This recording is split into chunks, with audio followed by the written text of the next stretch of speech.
God loves us so much. He does not want us to die and go to hell. He does not want us to live a life in this world without living properly. He would like us to live a life in this world, in the life of Jesus Christ, because that's the only way for us to live a changed life. I'm sorry that we have so many problems in the world today. But I also would like to tell you with all gladness that you can find peace and love and joy in the Lord Jesus Christ. Remember that we are all recipients of that love. If the Lord does not love us anymore, He will destroy the whole world. If not for God's mercy and not for God's grace, what people did to the whole world is enough to destroy the world. Yet because of the grace and mercy of Jesus Christ, pinipigilan pa niya ito eh. Para ano? Para yung mga tao ay makakilala sa Kanya.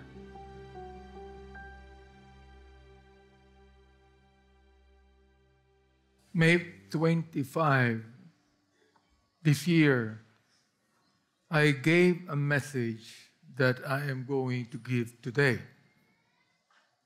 to remind us of who God is and what the Bible is to us.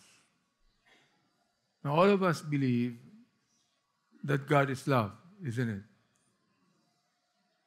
When the Lord Jesus Christ saw the condition of people during His time, sabi ng Bible, His compassion was shown to them. Whether they be violent or criminals or corrupt, whoever they are, we find that the compassion of Jesus Christ is always there. We preach the Word of God to you because of the compassion of Christ. Not because of my love, but because of the love of Jesus Christ. All right? But then, you take note that with the love of Jesus Christ comes with it also anger. Di ba?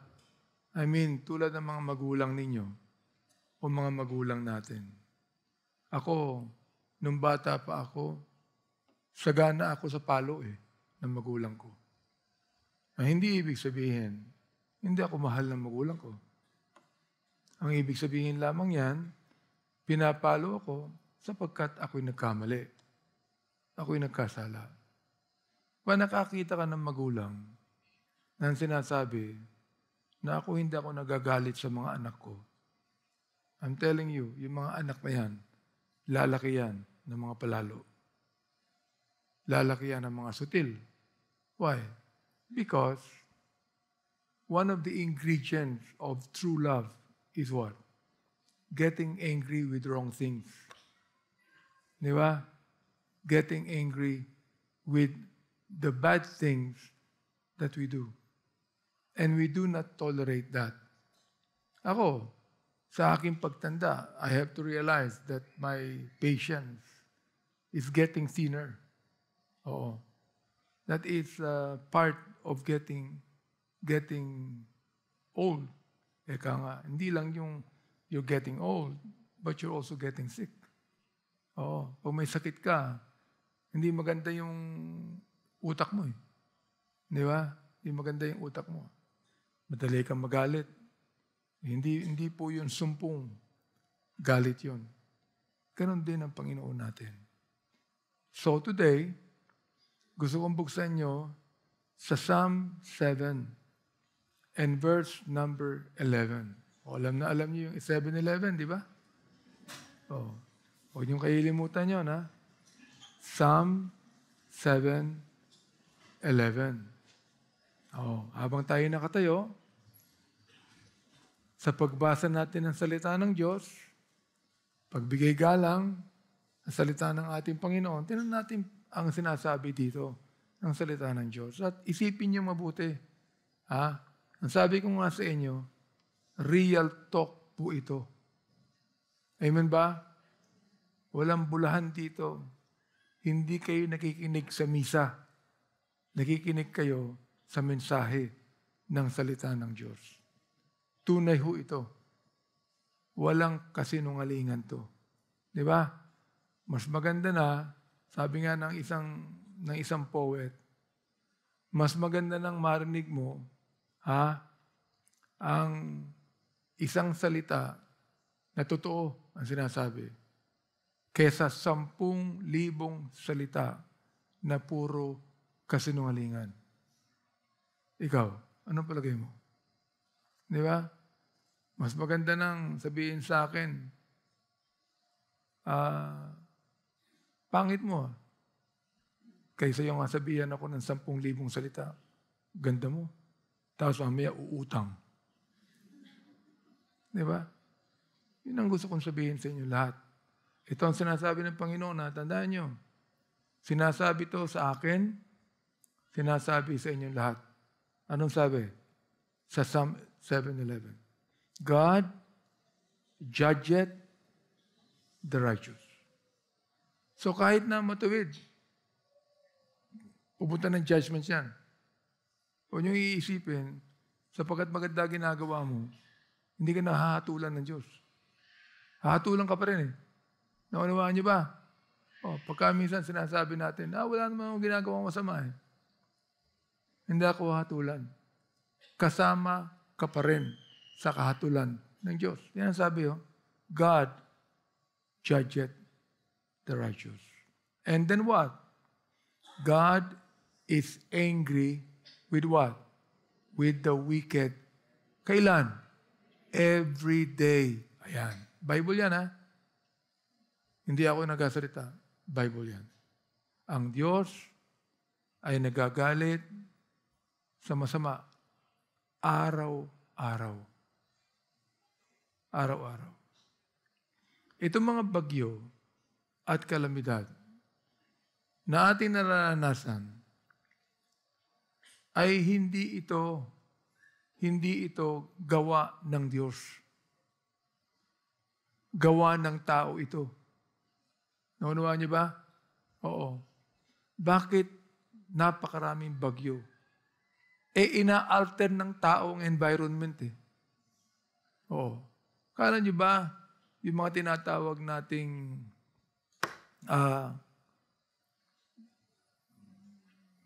tulad doon sa Makapagalawin, yung tawag doon, reclaim areas. Di ba? Yung reclaim area, di ba? Yung tinatabunan ng lupa, ang dagat. Anong ibig sabihin nun?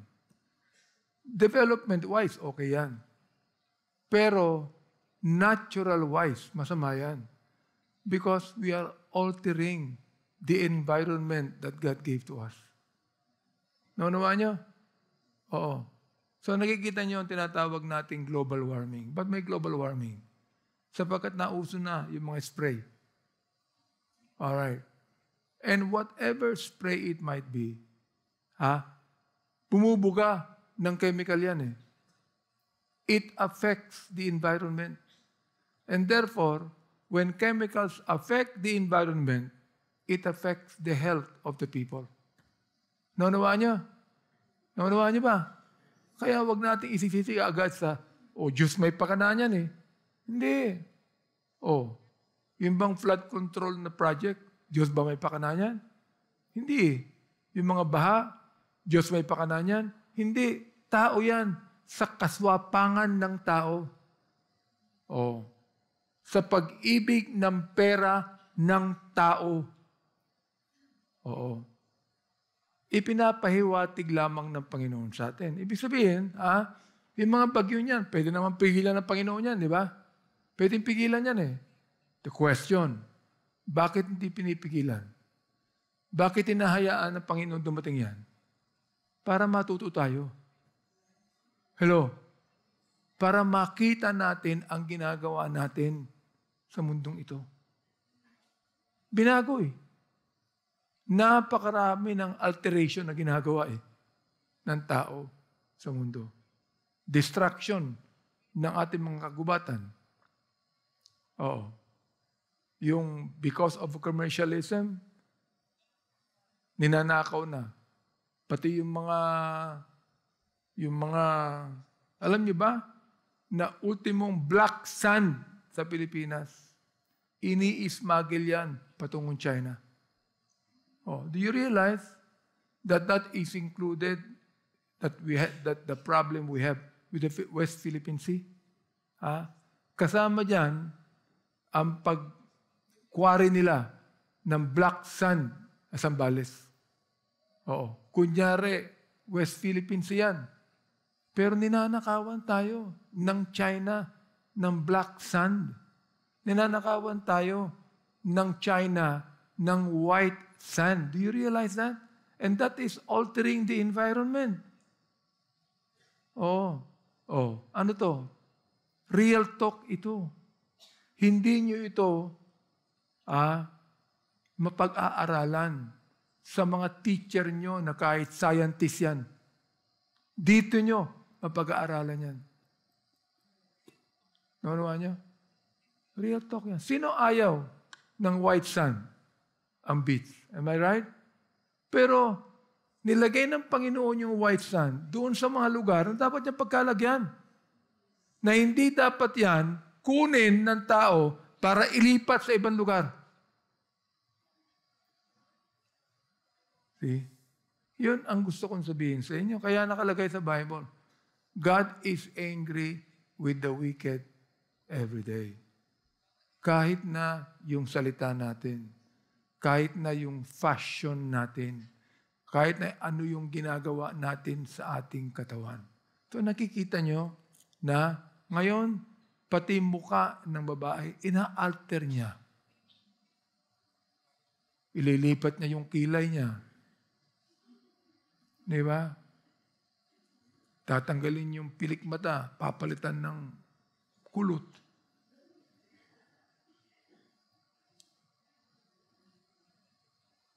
Dahil pangu ka, nagpapatangos ka ng ilong. Bakit hindi ko alam? Ang tenga lang yata hindi ina-alter. Di ba? Ina-alter ba ang tenga? Ba't di mo ilipat ang tenga rito? See? Sabi natin, yan ay pagpapaganda. I'm telling it to you right now. Paiba-ibahin mo yung mukha mong yan. Darating ang panahon, magde-deteriorate ang mukhang yan. Di ba? Lalo kang papangit. Kung pangit ka na ngayon, maging kontento ka na sa mukha mo. Pangit ka, ano magagawa mo dyan?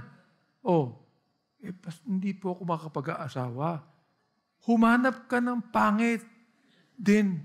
Makakakuha ka. Di ba? Tama ba ako? Kung pangit ba ako, papatulang ba ako ng mihis ko?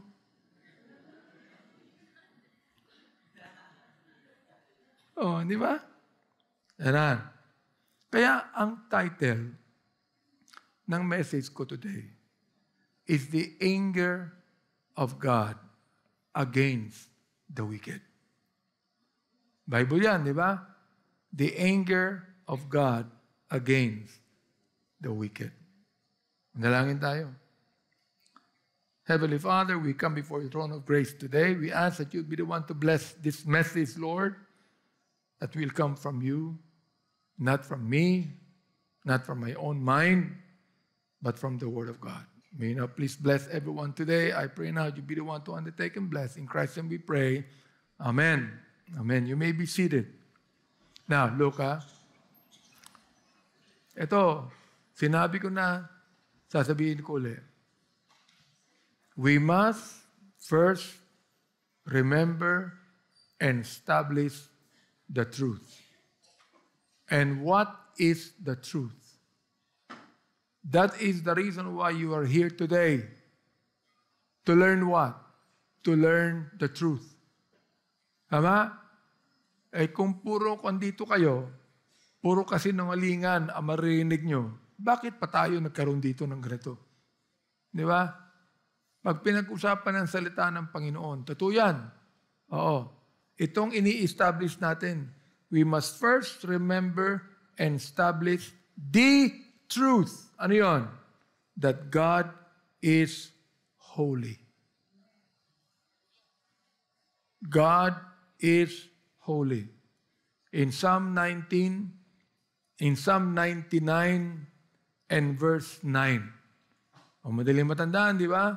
Ano yung unang verse na binigay ko? 7-11. Sa Psalm, di ba? Ano yung pangalawa? 99:9. Salmo rin.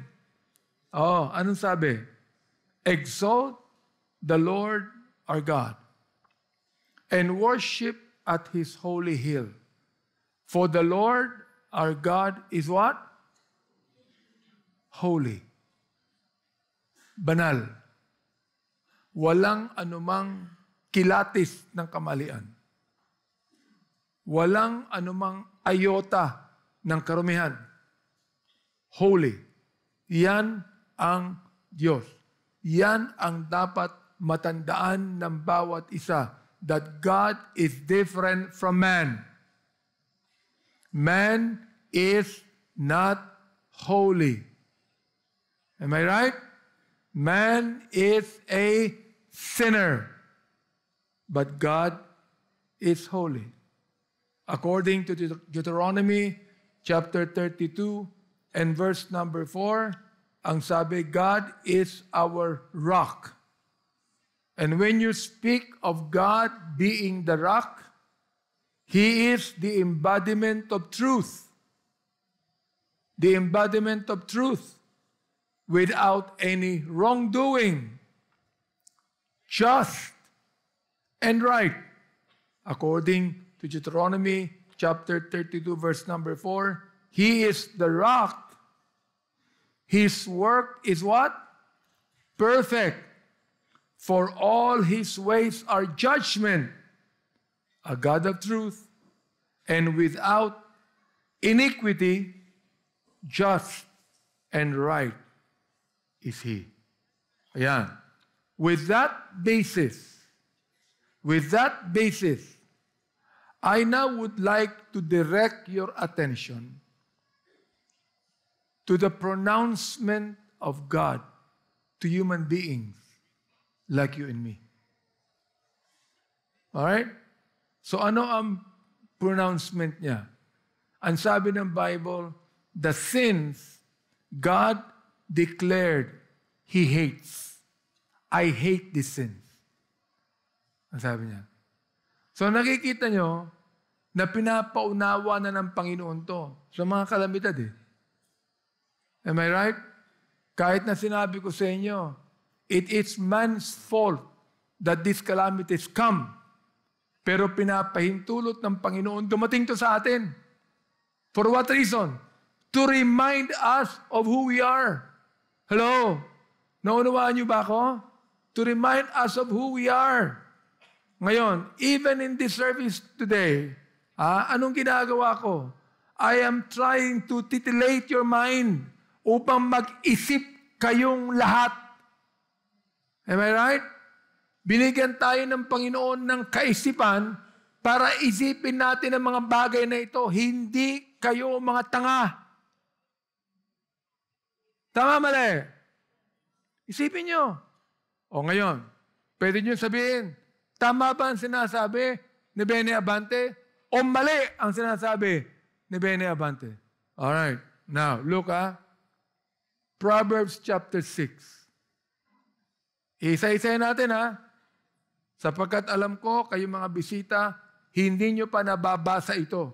At yung mga bersikulo na binigay ko sa inyo, hindi nyo pa nabasa ito. Tama, mali? Relihiyoso ka? Nagsisimba ka? Oo. Pero ito bang mga bersikulong binanggit ko, nabasa mo na? Hindi. Am I right? Hindi. Tingnan nyo Proverbs chapter 6, verses 16 to 19. Meron ditong 7 na kasalanan na ginagawa ng tao araw-araw that God hates. 7. Ano yung una? Verse number 16 of Proverbs 6. These 6 things that the Lord hates.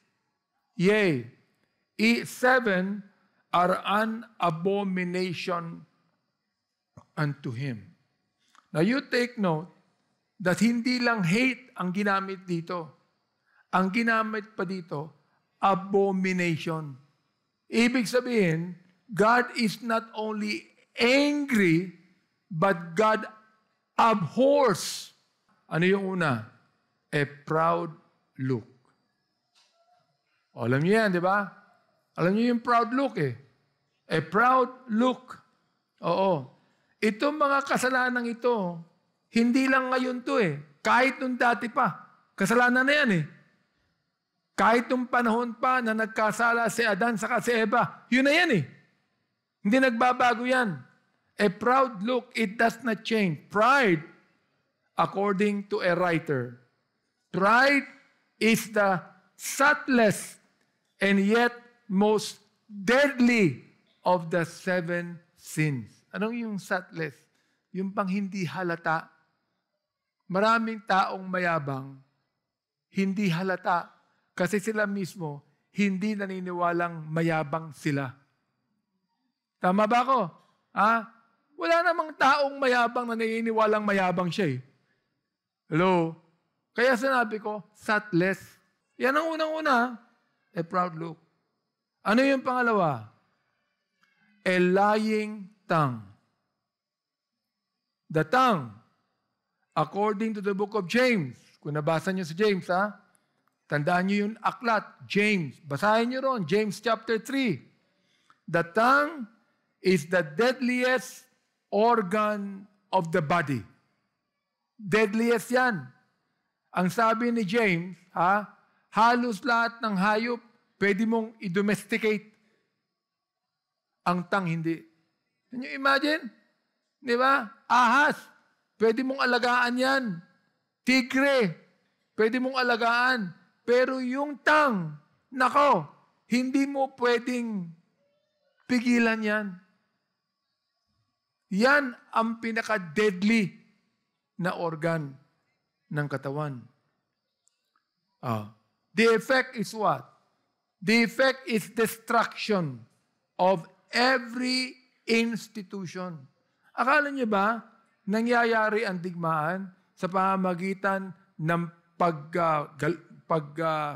pagbaril sa tao? Hindi. Nagsisimula ang digmaan sa dila. Kaya nga may Cold Wars eh. Alam niyo ba ibig ng Cold Wars? Hindi ibig po sabihin ng Cold Wars na lumalamig ang bansa. Ang Cold Wars, hindi pa gumagamit ng weapons of wars. Ano pa lang? Salita pa lang. Salita pa lang. At salita, yung mga pamilya nga salita lang, nag-aaway na yung mag-asawa eh. Di ba? Hindi naman nagsisimula sa sampal yan eh. Nagsisimula yan sa salita. Di ba? Kaya, a lying tongue. Ano ang pangatlo? Hands that shed innocent blood. Yung mga pumapatay ng tao na wala namang kasalanan. Yun ang iniimbestigahan natin sa committee ko in human rights. Ayaw natin ng droga. Correct. Ayaw natin na yung ating mga kababayan ay malulong sa droga. We do not want that. Pero hindi nangangahulugan, ayaw mo ng droga, papatay ka ng tao na walang due process. Tama? Oo. Hindi tungkulin, ako, 6 ang security ko, mga pulisyan. Pero sinasabi ko sa kanila, hindi nyo tungkulin gamitin ang baril para pumatay. Kaya may baril ang pulis upang ipagtanggol ang kanyang sarili. Hello? The reason why the policeman is given a gun is for him to defend himself when it comes time that the criminal will use the gun against him. But he is not the first one that ought to get the gun and fire it. Di ba? Kaya may korte tayo eh. Di ba? Oo. Ang ginagawa lang naman ng pulis, hulihin. Anong ginagawa ng korte? Litisin. Kung walang due process, kung patay ka na ng patay dyan, di tanggalin mo na ang korte. Tanggalin mo na ang batas. Tanggalin mo na ang konstitusyon. Yun ang sinasabi sa Proverbs 6. Hands that shed innocent blood. Ano pa ang pang-apat? A heart that deviseth wicked imagination. A heart that deviseth wicked imagination. Wala ka nalang iniisip kundi kasamaan para sa ibang tao. Alright? Number 5, feet that be swift in running to mischief. Ito, hindi kinakailangan kang maging criminal dito. Kinakailangan lang kang maging tao ka dito.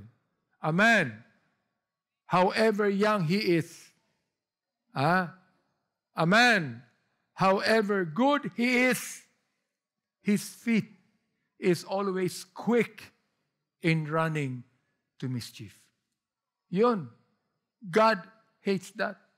Ano pa nakalagay? Number 6, a false witness that speaketh lies. That happened to the Lord Jesus Christ, di ba? Meron bang kasalanan ng Panginoon natin nung siya napako sa krus? Wala.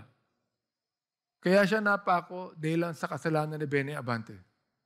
Dahil sa kasalanan mo. But when it comes to the trial that happened to Jesus Christ during His time, there is no iota of evidence that He did anything wrong. But, yung mga kalaban niya, produce false witnesses against Him. Madali lang yan Ngayon, bayaran mo lang ang tao. Bayaran mo lang siya. Sige, mag-witness ka na laban sa kanya. O itong pera.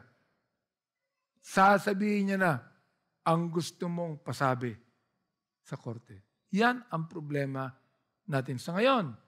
Pang-7, he that soweth discord among brethren.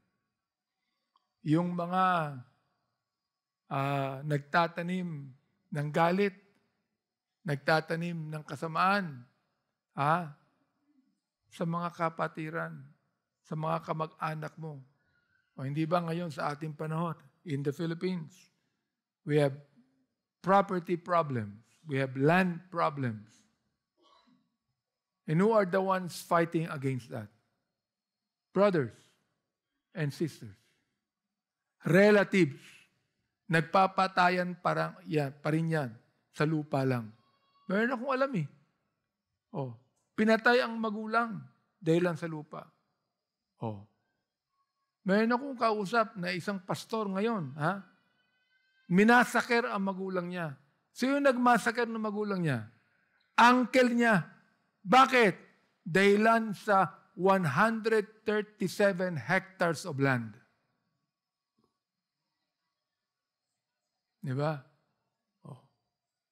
Hindi mangyayari po sa amin yan. Dahil wala kaming pag-aawayang lupa.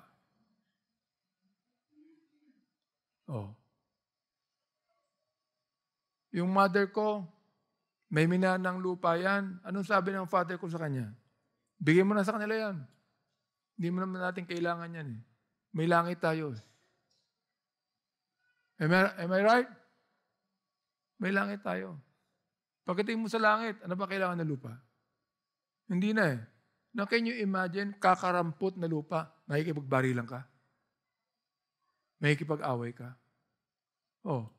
Yung kausap kong pastor na pinatay yung kanyang mga magulang, taga Nueva Ecija, sa town mo, San Antonio. Lupa. Because of land dispute, do you realize that one of the big problems today in the courts are what? Land disputes of what? Of relatives. Yun ang ibig sabihin niya. Kaya nakalagay sa Bible, he that soweth discord among brethren. Kita niyo na. Nakita niyo na sa nasabi ng Bible. Yan. ang 7 kasalanan that God actually hates. In the book of Romans, chapter 3, ang sabi doon, we are all under sin. We are all under sin. The sins the world has always known, but does not consider.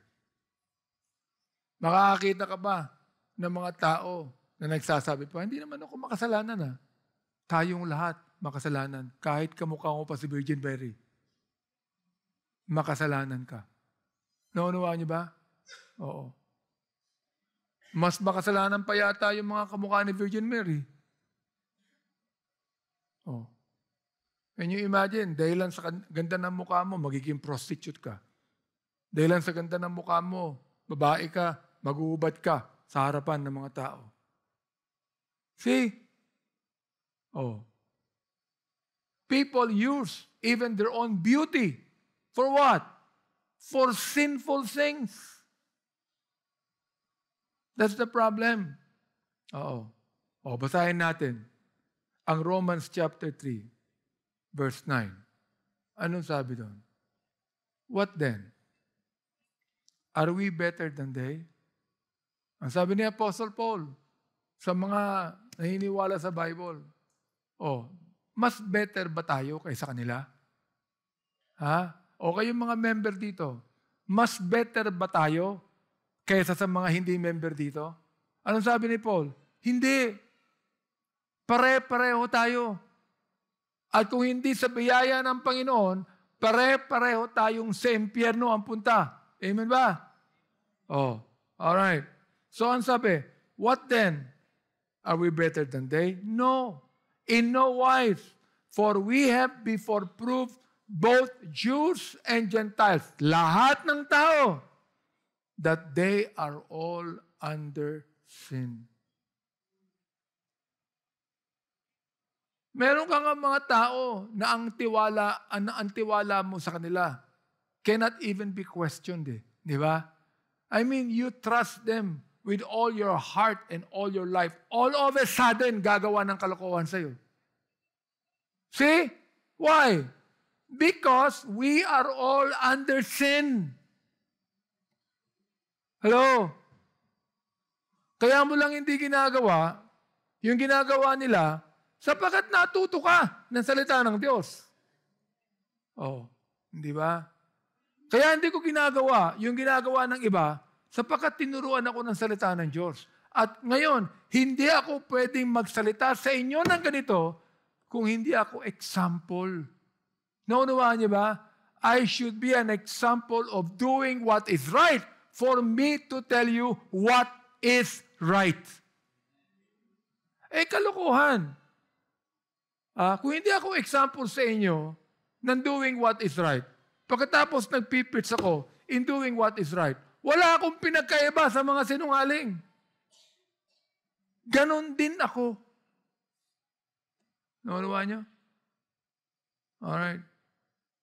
Ano nakalagay sa verse 10? Romans 3:10. As it is written. Isinulat. Ang sabi. Isinulat As it is written. Ang sabi, there is none what? Righteous. No, not one. Walang gumagawa ng mabuti. Wala kahit isa. Kayong lahat yan kasama, correct? Kasama ako dyan. Hindi ako exempted dyan. Kasama ako dyan. Amen ba? Verse 11. Ito. Tama ito. Kung hindi mo naintindihan ang verse 10, ito ka. Ano yon? There is none that understandeth. See? Sabi mo, I did not understand verse 10. Well, that's fine. Then you are in verse 11. And what does verse 11 say? There is none that understandeth. There is none that seeketh after God. Now let me ask you a question. When do you seek God? When do you seek God? When you need Him. But when you do not need God, do you seek God? Even you who have believed in God, you don't even seek God. Why? Because you don't need Him. Tama mali? Hello? Tama ba ako mali? Lulukuhin niyo pa ang sarili niyo that you're seeking after God? You only seek God when you need God. When there is something that you want to tell God, you seek Him. But when you do not need Him, when everything is okay, when all the money are flowing in, when you're not getting sick, when you're okay, you don't care for God. Do you?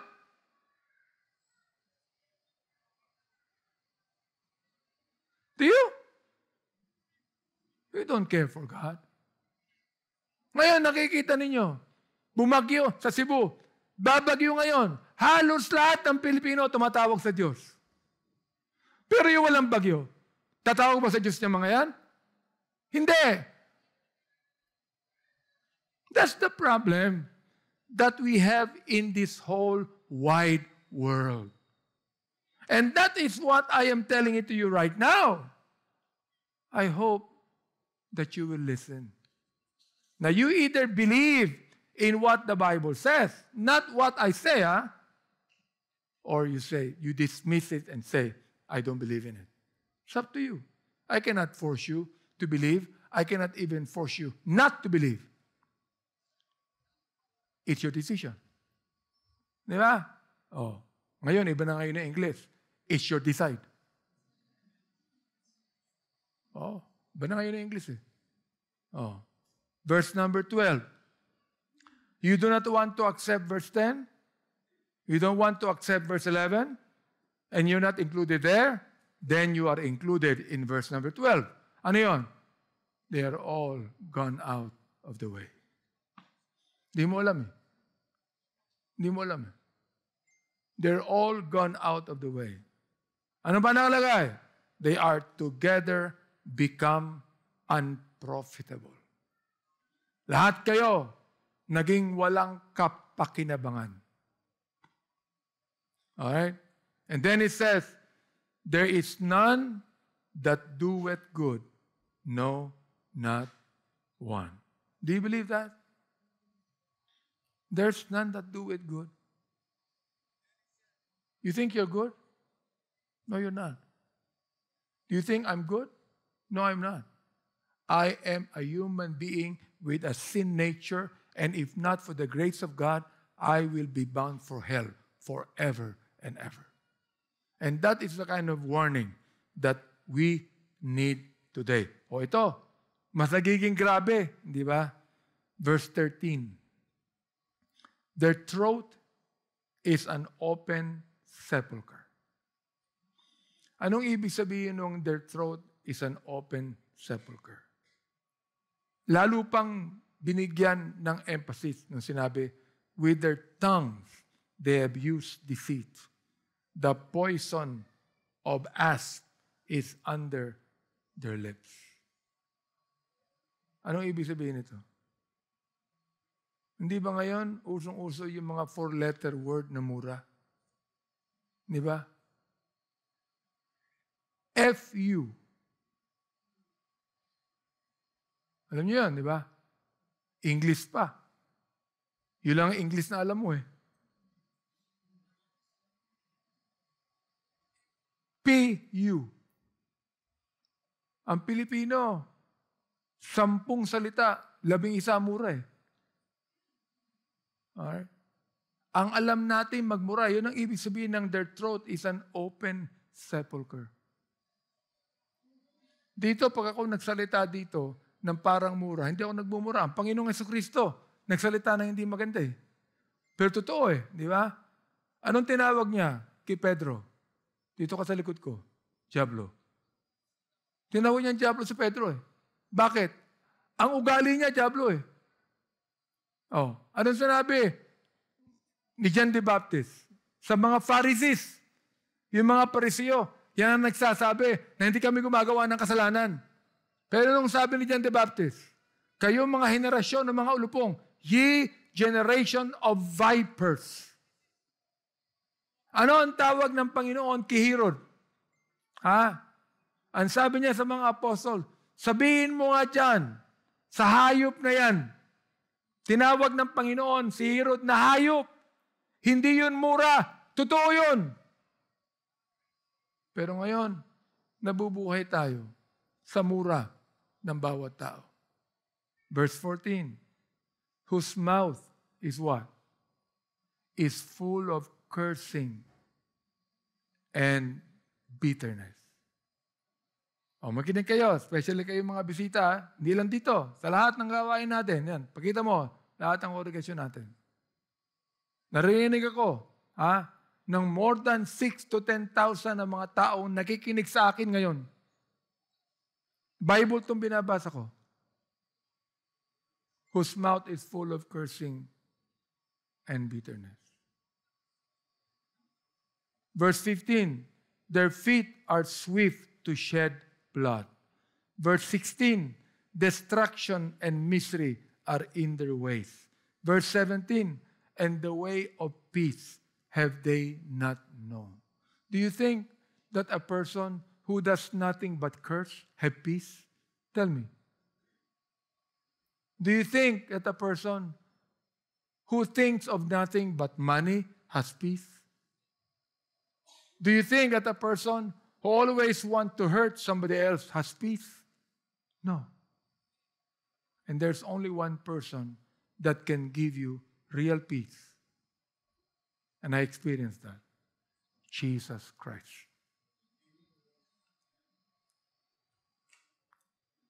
And then in verse 18, there is no fear of God before their eyes. No fear of God before their eyes. Now, listen now. Though we preach God's love for sinners, and we will continue to do so. Whenever you come here, you will not only hear a message like this. What you're going to hear is God's love for each one of us. Amen? God loves us so much. He does not want us to die and go to hell. He does not want us to live a life in this world without living properly. He would like us to live a life in this world, in the life of Jesus Christ, because that's the only way for us to live a changed life. Di ba? I'm sorry that we have so many problems in the world today. But I also would like to tell you with all gladness that you can find peace. You can find peace and love and joy in the Lord Jesus Christ. Remember that we are all recipients of that love. Now, can you imagine if the Lord does not love us anymore? He will destroy the whole world. Do you realize? If not for God's mercy and not for God's grace, what people did to the whole world is enough to destroy the world. Do you realize that? What people did in this world is enough to destroy the whole world. Yet because of the grace and mercy of Jesus Christ, pinipigilan pa niya ito eh. Para ano?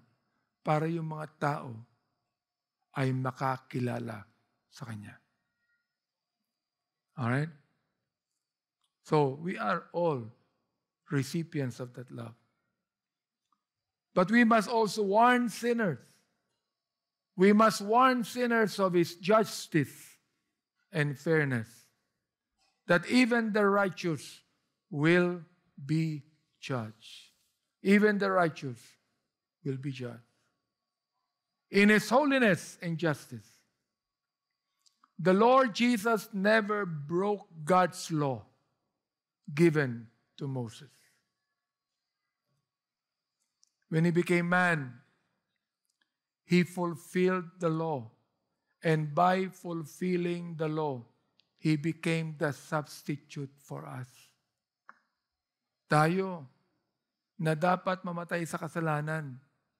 Hindi na, sapagkat si Jesus na ang namatay para sa ating kasalanan. Ang kinakailangan gawin mo lang, tanggapin mo ang Panginoon sa buhay mo. Kilalanin mo siya na tagapagligtas mo at tagapagbago ng buhay mo. In Romans chapter 8, verse 3 and 4, for what the law could not do, in that it was weak through the flesh, God sending His own Son in the likeness of sinful flesh. Can you imagine, God sent His only Son in the likeness of sinful flesh, like us. And for what? And for sin, condemned sin in the flesh, that the righteousness of the law might be fulfilled in us, who walk not after the flesh, but after the Spirit. God loves and still loves us. In Romans chapter 5, verse 8, but God, what? Commendeth His love toward us, in that while we were yet sinners, Christ died for us. This is the very essence of God. God sent His Son to bear our iniquities. And Jesus bore the brunt of God's anger against sin. Ang Diyos ay nagalit sa Kanyang anak. Hindi sapagkat nagkasala siya, kundi sapagkat ang anak niya ay namatay para sa makasalanang katulad ko. Upang hindi na siya magalit sa atin. Amen ba? Hindi na siya magalit sa atin. And because of that love, He invites us to come to Him. In Isaiah chapter 53 and verse number 6, it says, all we like sheep have gone astray. We have turned everyone to his own way, and the Lord hath laid on Him the iniquity of us all. In Matthew 27:46, the Lord Jesus Christ cried out to God when He was on the cross, and He said, my God, why hast thou forsaken me? Why did God the Father had to forsake His Son? Because of you and because of me. And because of this, Jesus is inviting us in Matthew 11:28. He says, come unto me, all ye that labor and are heavy laden. I'm going to give you rest. The anger of God comes from His holiness, yet His grace comes from His love. Let me repeat that. The anger of God comes from His holiness, yet His grace comes from His love. And because of that grace, He is inviting you to come to Him. I don't care how good your life is on earth, but I'm going to tell you this.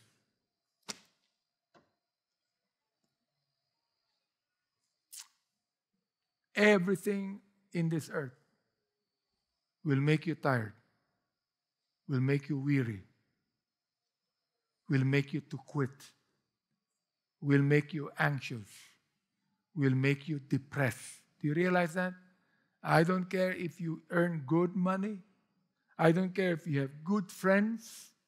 I don't care if you have everything in your own hands. I don't care if you have a nice house. I don't care if you have a good, profitable business. I don't care if you have a great career. Everything that this world gives makes you tired. Am I right? But you know what God says? Jesus said, come unto me, all ye that labor and getting tired, heavy laden, depressed, anxious, weary, you come to me, and I'm going to give you rest. Today, God is willing to do that if you will allow Him. He will not force you. He's going to wait for you. But He will never force you. It's up to you. It is your decision if you would like to come to Him. Shall we stand?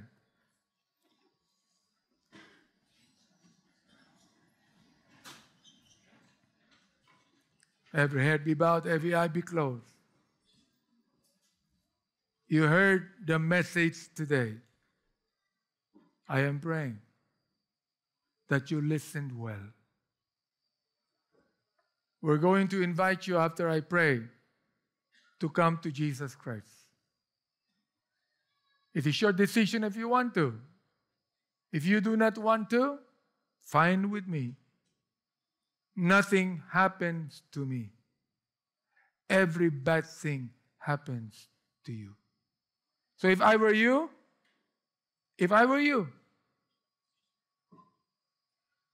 I will choose to invite Jesus Christ in my life.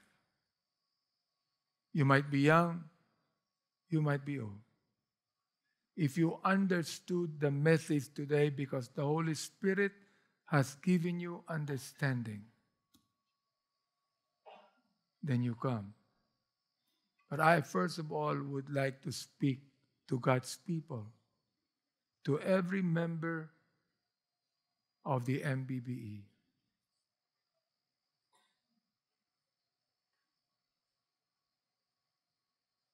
What do you think of the message today?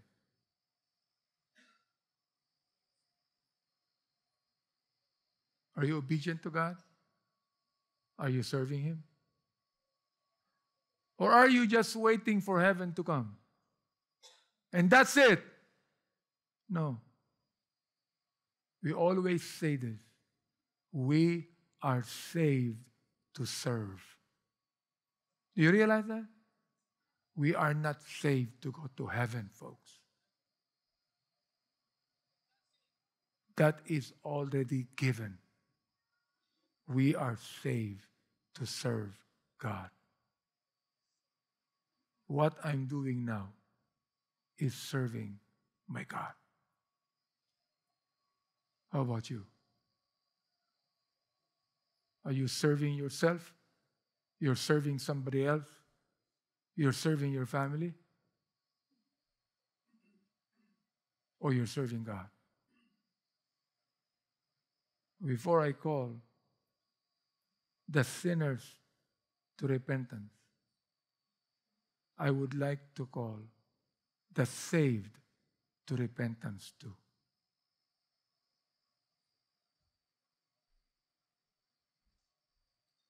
Your choice, not mine.